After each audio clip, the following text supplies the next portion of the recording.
पहले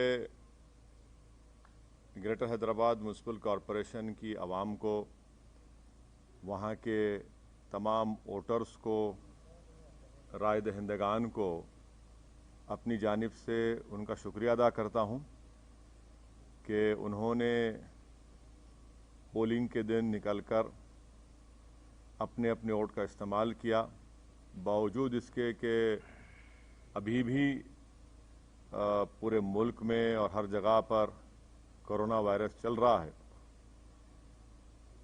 और अगर पोलिंग परसेंटेज में और इजाफा होता तो और भी अच्छा होता, मगर जिन्होंने निकला अपने वोट का इस्तेमाल किया, मैं इनको मुबारकबाद देता हूं।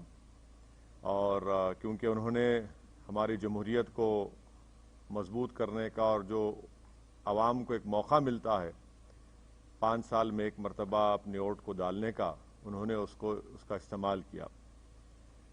दूसरी जानिब में साथ ही साथ हमारे पार्टी के तमाम मेंबर्स का, अराकीन का दिल की गहराइयों से उनका शुक्रिया अदा करता हूं कि बड़ी मेहनत और जुस्तजू उन्होंने की, और साथ ही साथ जो 44 बल्दिया के कॉरपोरेटर्स या डिवीजन्स पर मंजलिस के उम्मीदवारों को कामयाबी मिली, मैं वहाँ के तमाम वोटर्स को, राह दहिंदगान को, वहाँ के बुजुर्गों को, इज्जतदार माँ और बहनों को, गयूर नौजवानों को उनका शुक्रिया अदा करता हूँ।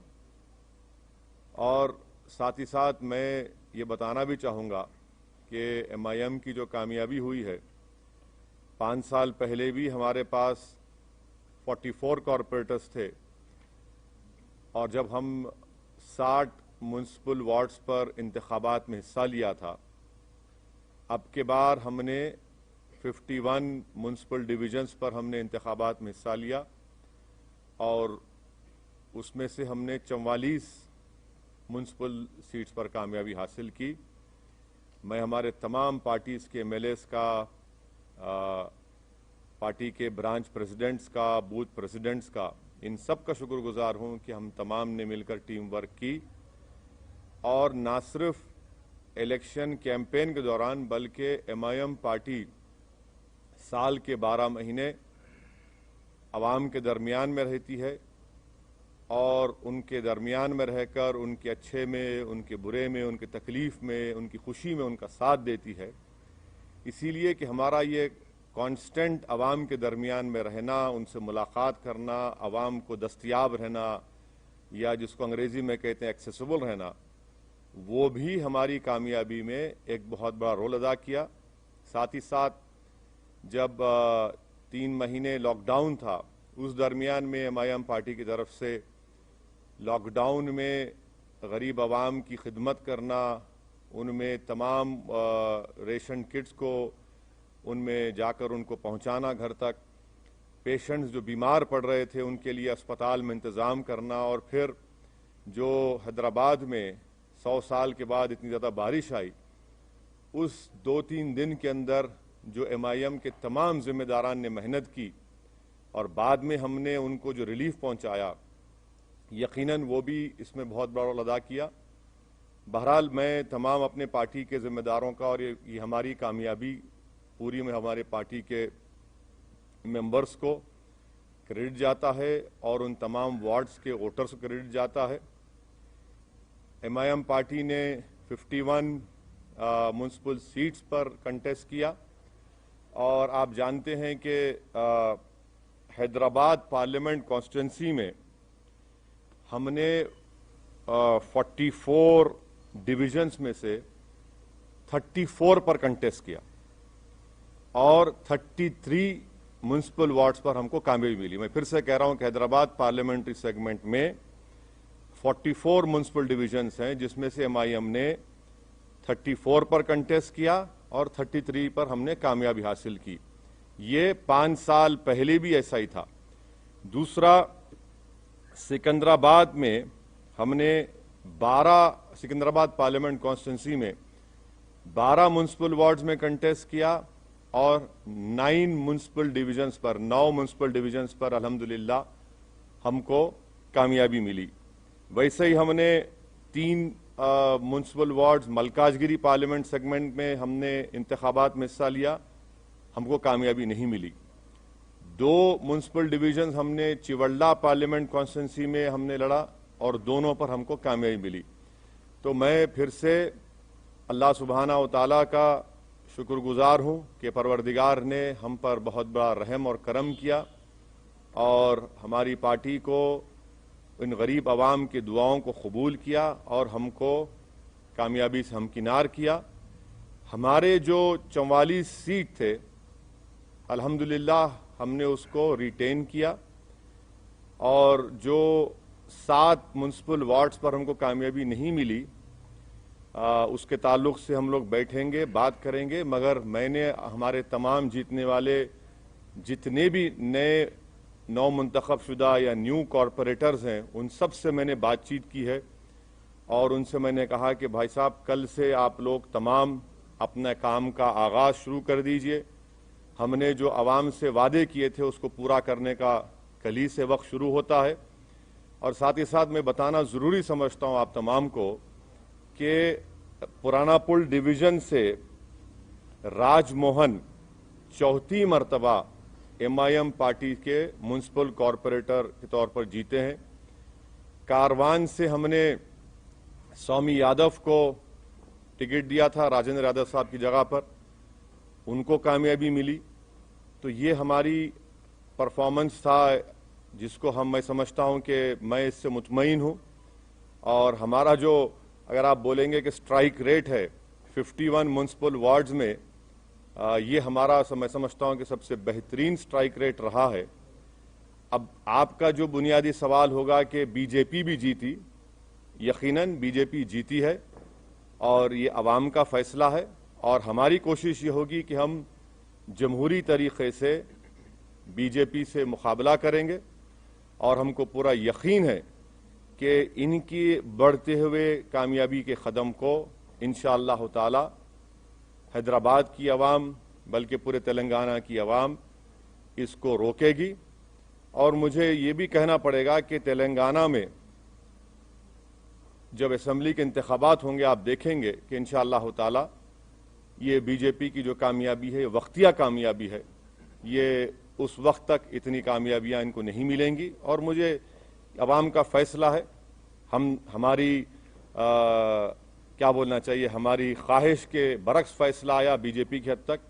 मगर MIM पार्टी को तो मैं समझता हूं कि हमने तमाम बड़ी मेहनत की और उसका नतीजा हमको अल्लाह सुब्हाना व तआला ने और हैदराबाद की आवाम ने हमको दिया है।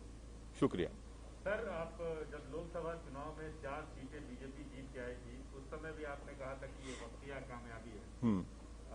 फिर उसके बाद ये कामयाबी नहीं, देखिए, देखिए आप ये बात कह रहे हैं, मैं इसलिए निकाल रहा हूं कि जरा वो आंख पे, तो निजामाबाद में म्युनिसिपल इलेक्शन हुआ, बीजेपी का MP है वहां पे, कितनी सीट MIM जीती? बीजेपी का MP है निजामाबाद में, MIM ने कितनी सीट जीती? 16 सीट जीती हम। तो आपको बता रहा हूं कि होगा, ये इलेक्शन का वर्डिक्ट है, म्युनिसिपल इलेक्शन है, थोड़ा ऊंच नीच होती है। और मुझे यकीन है कि मैं तो प्रिवी नहीं हूं, ना मुझे इख्तियार है TRS पार्टी पर बोलने का, मगर मुझे यकीन है कि ये लोग देखेंगे क्या करना चाहिए, क्या सही करना चाहिए, कितना अच्छा करना चाहिए, उसको देखेंगे, मगर उनके पार्टी का मसला है। सर, अभी मेयर और डिप्टी मेयर के लिए ये बात आती है कि आप किसको सपोर्ट करेंगे, क्योंकि आपका सपोर्ट कब होगा? प्रसाद साहब, जरा थोड़ा खुशी का मौका है, थोड़ा आज तो एक रात छोड़ दो आप।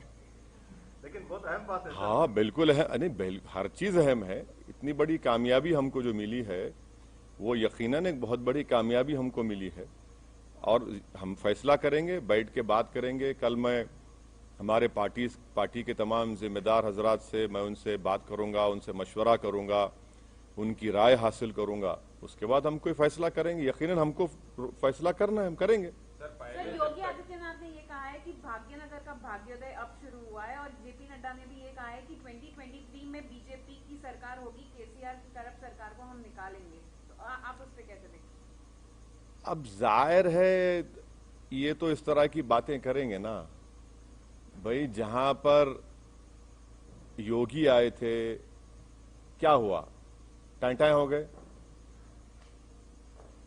सर्जिकल स्ट्राइक बोले थे ओल्ड सिटी के ऊपर, अब डेमोक्रेटिक स्ट्राइक हो गया बीजेपी के ऊपर। ये तो डेटा आपके सामने है, एम्पिरिकल एविडेंस आपके सामने है। हम तो योगी आदित्यनाथ से यही कहेंगे कि आप तो मुंबई गए थे, ज्यादा एक्टिंग मत करिए, हकीकत की दुनिया में आ जाइए और जो जुल्म वहां पर दलितों पर किया जा रहा है उसको खत्म करिए। जो खवानीन आप कॉन्स्टिट्यूशन के खिलाफ बना रहे हैं वो रोकिए। और मुझे यकीन है कि केसीआर गो हमारे अपोजिट पार्टी के हैं, मगर एक बात मानना पड़ेगा, एक रीजनल फेस है और वो रीजनल फेस आज भी इंपॉर्टेंट है, कल भी इंपॉर्टेंट रहेगा।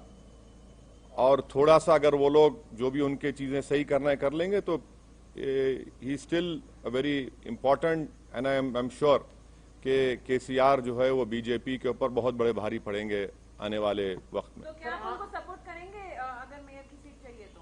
मैं अभी आपसे कहा हूं मैडम कि जरा थोड़ा सांस लेने दीजिए, थोड़ा हमको अपनी इतनी बड़ी कामयाबी हमको मिली है, थोड़ा हमारे तमाम पार्टी के जिम्मेदारों से हमको अपनी उनकी खुशी का हिस्सा बनने दीजिए।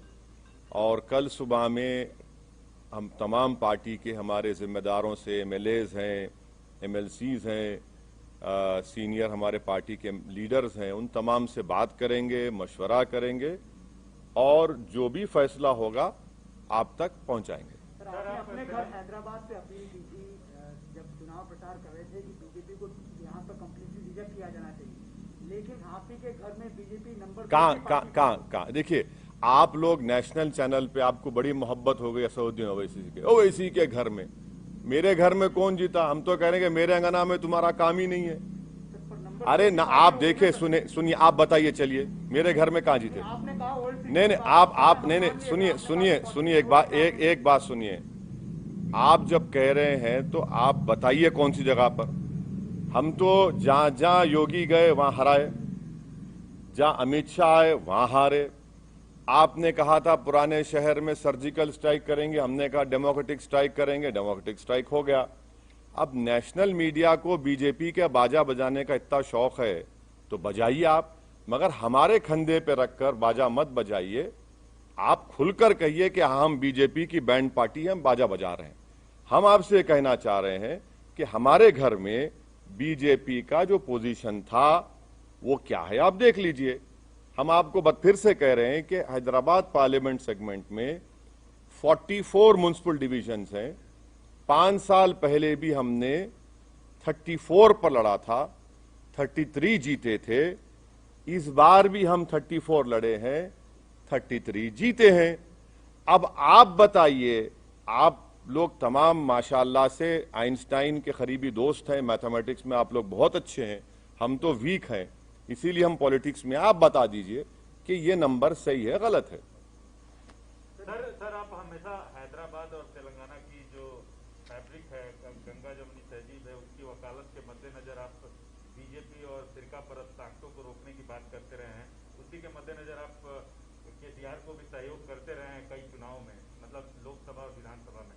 तो इसमें तो नहीं था ना कोई अलायंस हमारा। नहीं, इसमें नहीं था। तो क्या थैंक यू। बीजेपी को रोकने के लिए जैसे आप वकालत करते हैं तो क्या आगे हाथ मिला सकते हैं? क्योंकि जो ये आंधी है, जैसा बीजेपी, आप आंधी बोलते? हाँ, बीजेपी आसमान देखिए कितना साफ है, इतना अच्छा मौसम है, ना हवा। देखिए सुनिए, ये लफ्ज आंधी का क्या मतलब? अरे भाई, अगर आंधी होती तो एमएलसी क्यों हार गए महाराष्ट्र में? महाराष्ट्र में हार, अरे ठीक नहीं जी, अरे भाई आवाम का फैसला है, मगर जरा अल्फाज का इस्तेमाल जो है ना, जरा उसके ऊपर देख कर करिए। आंधी कहाँ आंधी है भाई? अरे भाई, तूफान आपके सामने बैठा हुआ है, आप कहाँ आंधी की बात कर रहे हैं? सर, अब चार मीनार की तो बात हो गई, क्या आप कोलकाता के हावड़ा ब्रिज पर कूच करेंगे सर? नहीं, इलेक्शन लड़ना तो प्रसाद साहब मेरे लिए जरूरी है। मैं जब तक जिंदा रहूंगा मैं इलेक्शन लड़ता रहूंगा, और मुझे जीतने से या हारने से कोई मतलब नहीं है, मुझे लड़ने से मतलब है और मैं लड़ूंगा। अब रहा सवाल, आपके सवाल का जो स्पेसिफिक जवाब है, अब इलेक्शन से हम लोग थोड़ा हैदराबाद के इलेक्शन से फारिग हो चुके हैं, अब बैठ के बात करेंगे आने वाले एक 6-7 दिन में, और फिर इंशाल्लाह फिर अपना सफर शुरू रहेंगे। सर यही फॉर्मूला आप वेस्ट बंगाल में, मतलब आपने कहा था हर नहीं, सोमित देखिए, मैं आपके सामने कई मर्तबा इन पर्टिकुलर आपके तमाम से कहूं कि केरला में और आसाम में मैं नहीं जाऊंगा। ये मेरा एक डिसीजन है और हम उसके पाबंद हैं। वहां पर बदरुद्दीन अजमल साहब की AIDUF है, IUML केरला में है, हम वहां जाकर उनको डिस्टर्ब नहीं करेंगे। अगर कभी उनको गलती से मेरी जरूरत पड़ गई मुझ जैसे दीवाने की, तो वो मुझे कॉल कर ले, मैं आ जाऊंगा, नो प्रॉब्लम। सर मतलब सर बीजेपी ये भी कह रहा है, सर ये बीजेपी ये भी, सर बीजेपी नहीं, ये केरला और आसाम की बात कर रहा हूँ। वेस्ट बंगाल, तमिलनाडु में तो लास्ट टाइम लड़े हम लोग, एक सीट लड़े थे, वानियमबाड़ी की सीट लड़े थे हम लोग एक, बिल्कुल तमिलनाडु में लड़ेंगे, क्यों नहीं लड़ेंगे? सर बीजेपी इधर भी वो राइट साइड बहुत हो गया, लेफ्ट विंग भी है, लेफ्ट साइड भी है। सर बीजेपी ये क्लेम करता रहा कि MIM का और मेनली जो TRS का अलायंस है, मतलब इश्यू बेस्ड जो सपोर्ट था वो रूम के अंदर ही रहा है। तो मतलब सर ये तो इसका मतलब ये है, इसका मतलब है कि बीजेपी को ये मालूम कि मैं टॉयलेट में जा रहा हूं तो क्या हो रहा है? क्या बात है यार? सर जिस तरह से ये मुद्दे उठाए गए थे इस बार बीजेपी के द्वारा, जिस तरह का ध्रुवीकरण किया गया था, क्या आपको लगता है कि ये कहीं ना कहीं काम किया और आने वाले चुनाव में जो इसे और ज्यादा मजबूती के साथ पेश करेगी बीजेपी? मेरे कॉन्स्टिट्यूंसी में तो काम नहीं किया। सुनिए, सर्जिकल स्ट्राइक बोले, ओल्ड सिटी में 30,000 रोहिंग्या बोले, पूरे पुराने शहर की जनता, चाहे वो हिंदू रहो या मुसलमान रहो, बंगाली रहो, दलित रहो, बैकवर्ड क्लास के रहो, हमारे मारवाड़ी कम्युनिटी के, सब बोले कि नहीं, no surgical strike, only democratic strike चलेगा, और यहां से हमने बीजेपी को हराया। अब दूसरी जगह का ये एक म्युनिसिपल इलेक्शन है, मुझे यकीन है कि मुझे कोई बता रहे थे कि मिस्टर केटी रामाराव जो वर्किंग प्रेसिडेंट हैं, उन्होंने अपने PC में कुछ बातें कही हैं, और मुझे यकीन है कि एक के चंद्रशेखर राव बहुत ही मंजेवे सियासतदान है, वो डायरेक्ट हर चीज का चार्ज लेंगे और वो देखेंगे कि क्या करना है क्या नहीं करना है, और उनके पार्टी का मामला है। अब जहां तक बीजेपी का मामला है, वो तो यही बात करते आएगी ना कि रोहिंग्या, बांग्लादेशी, अफगानी और सर्जिकल स्ट्राइक, जिन्ना, तो ये सब रिजेक्ट हो गया। जिसको जिन्ना बोले, पब्लिक बोली जिन्ना नहीं, वो हमारा जीना मरना हमारा और एतमाद हम पर किया, हम कोर्ट दिया।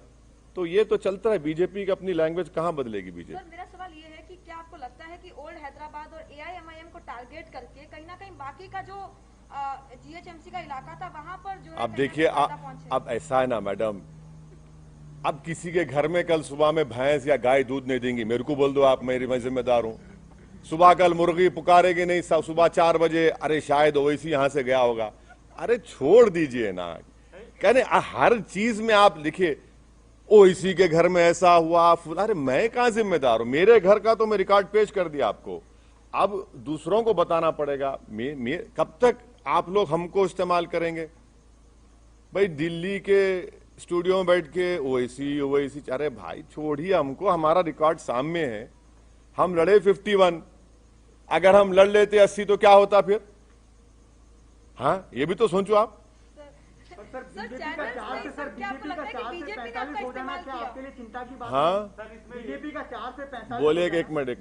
सर बीजेपी जहां MIM का कैंडिडेट नहीं था वहां ओवैसी और MIM को टारगेट कर रही थी और ये अचीवमेंट उसको मिला, तो क्या आपको नहीं लगता है कि इस तरह से करके पोलराइज किया और ये चीजें आई? अरे आप, मेरे को एक बात समझ में नहीं आ रही, आप कब तक मेरा नाम लेते रहेंगे? माने बीजेपी आपको नहीं, आप माशाल्लाह से आप अनबायस्ड थे, मेरे को मालूम नहीं, मगर कब तक मेरा नाम लेंगे आप? भाई मेरा नाम कब तक लेंगे? भाई वहां पर जब हम 51 सीट्स में अगर मैं 44 जीत रहा हूं, आप मेरा नाम क्यों लेंगे? भाई मुझसे पूछिए ना कि आप 7 सीट पर क्यों हारे, वहां पर कितनी जगह और बीजेपी जीती बता दीजिए, हम बोलने तैयार है आपको। मगर हर जगह पर असदुद्दीन ओवैसी एमआईएम करना गलत है। वो नहीं, मैं जो भी कर रहे हैं वो गलत है, और अगर कर भी रहे हैं तो वो उनका नेगेटिव वोट है, वो कभी भी चेंज हो जाएगा, देखना आप। सर जिस पार्टी की आप अरे उनको बोले दो हमारे। अगर आप टीआरएस से हाथ मिलाते हैं जीएचएमसी इलेक्शन में, आप टीआरएस के पास जाएंगे या टीआरएस आपके पास बुलाएंगे? हाथ मिलाते जीएचएमसी इलेक्शन में अभी जो हुआ है चुनाव में, सर अभी तो फंस गया ना मामला, तो अभी फंस गया ना सर? फंस गया। हाँ सर, एक्स ऑफिशियो वोट पे अगर डालेंगे तो हाँ? फंस ही गया ना सर। अगर उनके पास तो 30 एक्स ऑफिशियो वोट्स है, अगर वो भी कार मिलेंगे तो कार फंस की ही गया ना चाबी मामला। कार की चाबी और स्टीयरिंग आपके हाथ में है। नहीं, मैं आपसे रिक्वेस्ट कर रहा हूं, मैं मेरी गाड़ी में बैठो आप। आजकल तो लोग हमारी गाड़ी में रोक के हाथ मिला रहे हैं, उसको भी आप लोग चला रहे हैं, वायरल बना रहे हैं। अरे क्या बात है, कोई बात है? अरे कोई नहीं है, नहीं, हमारी गाड़ी अलग है, उनकी गाड़ी अलग है। क्या हम क्या भूखे फकीर है? गाड़ी नहीं है हमारे पास, मोटरसाइकिल है, मोटरसाइकिल फिरा। अरे क्या बात कर रहे हैं आप? क्या? सुनिए एक बात सुनिए, ये पूरे इलेक्शन कैंपेन में मैं खुद अपनी मोटरसाइकिल पर 650 किलोमीटर फिरा हूं। अब बोलो आप। और 65 पब्लिक मीटिंग एड्रेस किया मैं। अब रहा सवाल कि आपका इनडायरेक्ट नहीं, मेरी गाड़ी अच्छी है। मैं आप तमाम को दावत दूंगा, अगर बैठना है तो आइए, लिख जाता हूं आपको, हैदराबाद का दिखाता हूं आपको। जहां तक मेयर डिप्टी मेयर का सवाल है, आप टाइम दीजिए, कल मिलेंगे, थोड़ा खुशी का मौका है, थोड़ा उसको एंजॉय। नहीं, गाड़ी नहीं है मेरी गाड़ी। देखिए सुनिए, जहां तक एमआईएम पार्टी का जो डिसीजन होगा वो मैंने फिर से आपको रिटीरेट कर रहा हूं, फिर से बोल रहा हूं कि हम अपने पार्टी के एमएलए से, एमएलसी से, पार्टी के सीनियर लीडर से, हमारे पास एक प्रोसेस है, हम लोग बैठेंगे, बात करेंगे, उसके बाद बताएंगे आपको। इतनी जल्दी क्यों आपको है? हेडलाइन न्यूज आप जब बनाइए, अभी क्यों बनाएंगे? सर खुशी का मौका है सर, आपके लिए खुशी का मौका है, बहुत खुश हैं। टीआरएस हारी है, आपकी दोस्त है, हारी है, आपको फिर भी खुश है, बताइए। नहीं, देखिए आप क्या बोलना चाह रहे हैं? नहीं, क्या बोलना चाह रहे हैं आप? बोलिए। आपने क्या बोलना चाह रहे हैं? नहीं, अरे देखिए ना, बगैर आपके सपोर्ट के तो आगे नहीं बढ़ सकते सर। अरे भाई साहब, ये तो अभी तो इस रात को तो गुजरने दीजिए, कल सुबह का सूरज नया निकलेगा, कल बात करेंगे, बात करके पार्टी में क्या होगा, क्या करना है, कैसा करना है। हम कहां छोड़ के भागेंगे आपको? ना आप छोड़ेंगे ना हम छोड़ेंगे आपको, फिक्र मत करिए। ऑलरेडी कॉल नहीं आया है सर। हाँ, आपको कॉल ऑलरेडी मेरा फोन आप रख लो, सुबह तक अगर आप सो गए तो आप मेरे को सुबह लाके दे दो, आप रख लीजिए फोन, मैं देने तैयार हूं आपको मेरा फोन।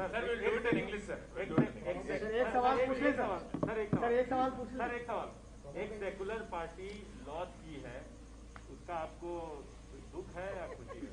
हाँ, एक सेकुलर पार्टी लॉस की है यहाँ पे। नहीं, मैं आपसे कह रहा हूं ना कि यकीनन मुझे इस बात का पूरा यकीन है कि के चंद्रशेखर राव एक ना सिर्फ तेलंगाना बल्कि साउथ इंडिया का एक बहुत बड़ा पॉलिटिकल चेहरा है, और वो जब सामने आएंगे और आ रहे हैं, वो देखेंगे उनकी पार्टी का मसला है, क्या क्या हुआ, क्या नहीं हुआ, क्या करना चाहिए, कैसा करना चाहिए। टीआरएस अभी भी तेलंगाना में रूलिंग पार्टी के साथ साथ एक फॉर्मिडेबल पॉलिटिकल पार्टी है, और एक तेलंगाना की जो रीजनल सेंटिमेंट है वो उसको रिप्रेजेंट करती है। उस बात को आपको समझना है, और यकीनन उनको नहीं मिली, वो नियरली 42-43 सीट्स पर उनको नाकामी मिली। मुझे यकीन है कि केसीआर इसको देखें, क्योंकि उस आदमी का पॉलिटिकल जर्नी मैं जानता हूं।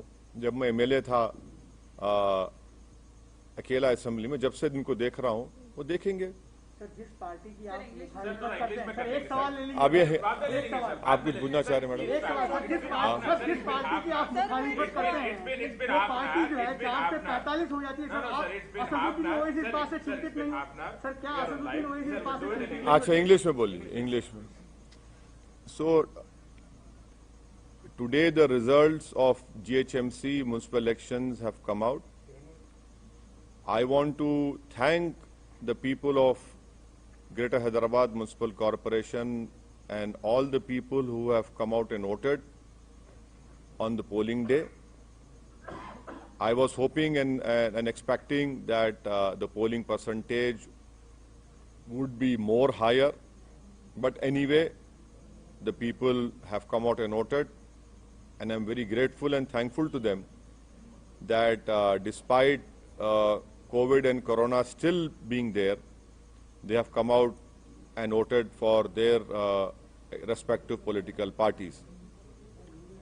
I am thankful to the Almighty Majestic Allah Subhanahu wa Ta'ala for His great blessings, and I'm also thankful to the people of Hyderabad, the voters of those 44 municipal wards where MIM party could regain them. I'm extremely thankful, and I have no words to thank my party members, my MLAs, my MLCs, my colleague from Imtiaz Jaleel who had come down and campaigned here, and to all of them whose hard work, Alhamdulillah, Allah Subhanahu wa Ta'ala and the people of Hyderabad have rewarded us. We were able to retain the 44 municipal wards out of the 51 we had contested, and this is the highest strike rate of a political party. And let me also please remind you that 5 years ago, MIM had contested 60 municipal wards and we could win 44. This time we contested 51, we could win 44. And to all the national channels, I would urge them to listen to what I am telling now, that in the Hyderabad Parliament constituency, which also includes the heart of Hyderabad, जिसको हम बोलते धड़कता हुआ दिल of Hyderabad, where BJP said we'll do a surgical strike, the people of Old City have done a democratic strike on the BJP and Sangh Parivar. In the Hyderabad Parliament constituency, there are 44 municipal wards. MIM party contested 34 and we won 33. This is the same number which we contested 5 years ago, and now it is the same number. In Chivalla Parliament constituency, we contested 2 municipal wards. We again retained them, Alhamdulillah. In Malkajgiri Parliament segment, we contested 3 municipal wards. We could not win. In Sikandrabad Parliament constituency, MIM contested 12 municipal wards. We won 9. That is the exact position of the victory of MIM party. And thirdly, I have spoken to all my newly elected municipal corporators. I have congratulated them and I have reminded them that their victory has been possible only because of the Almighty God, the hard work put in by all the MIM members, and because of the voters of their respective wards. And I have told them in clear terms that their work should start from tomorrow onwards, and they should try and fulfill the promises that have been made by the MIM party to the electorate of that respective municipal wards.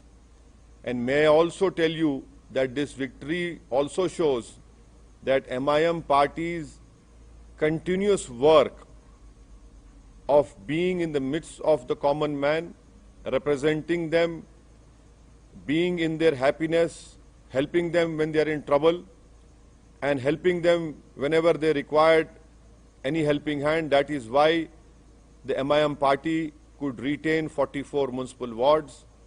Tremendous yeoman work was done by MIM MLAs, MIM members during the lockdown period, wherein MIM MLAs and members, they took a huge risk on their lives, and during the peak of Corona, we were able to distribute whatever we can from our side, ration kits to not only people of Hyderabad and Secunderabad, but even to migrant laborers.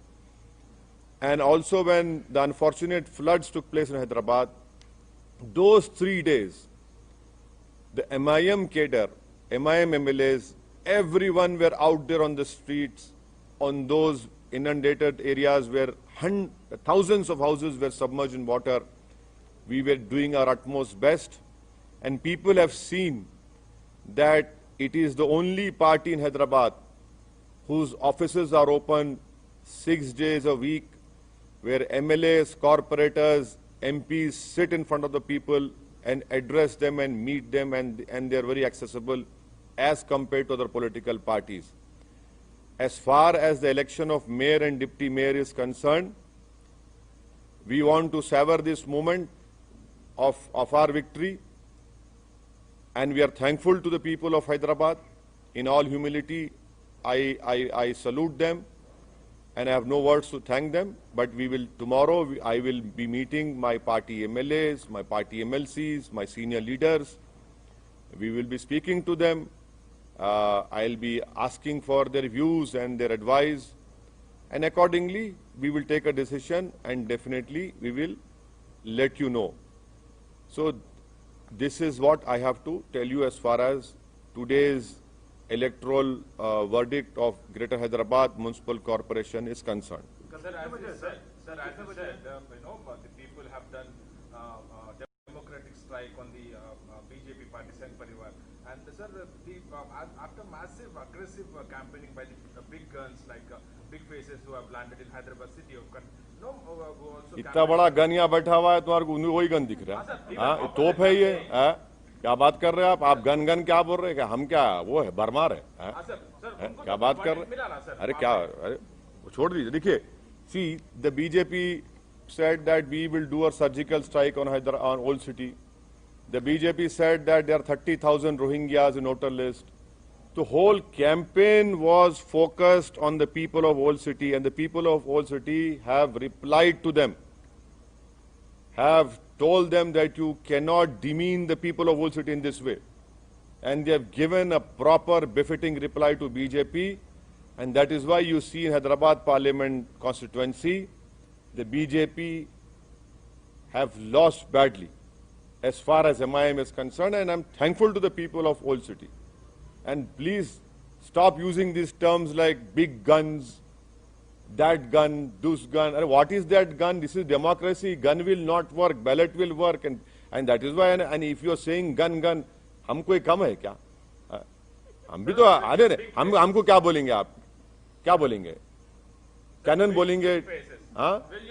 हाँ, वो बोल लो. Big face, छोटा face वाले चलता, but ऐसा ना को बोलो आप. गन है. You see, your love for BJP comes out when you ask me a question, so I cannot stop you for that. So, but if they've seen 100% increase from last year, how do you see that big jump from the BJP? Yes, it is. Yes, it is a verdict given by the electorate of Greater Hyderabad Municipal Corporation, but I am not privy to the affairs of BJP or TRS.